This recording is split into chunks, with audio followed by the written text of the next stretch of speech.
Le coq a chanté, Pierre a renié Jésus, l'aube est venue. Jésus est alors emmené chez Caïphe, voici l'heure du jugement. Mais qui va juger Jésus? Cette fois encore, il semble bien que les formes ne seront pas respectées.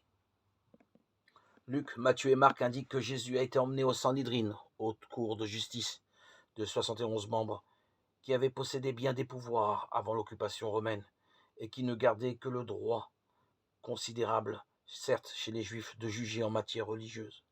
L'évangile de Jean, lui, ne fait aucune mention du Sanhédrin, et bien des spécialistes doutent que celui-ci ait tenu à cette occasion une session plénière et régulière.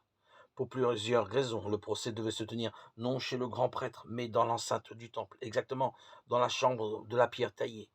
Il fallait surseoir à l'exécution d'une condamnation par le Sanhédrin pendant 24 heures au moins, ce qui ne fut pas le cas. Les droits de la défense auraient dû être respectés, ce qui ne fut pas non plus. Jésus n'a pas été enterré dans l'un des deux endroits prévus par le Sanhédrin pour les condamner à mort.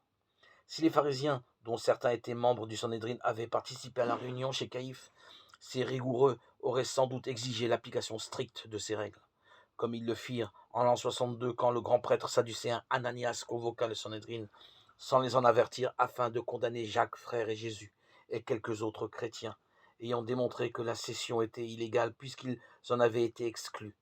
Ils obtinrent que le grand prêtre soit suspendu de ses fonctions.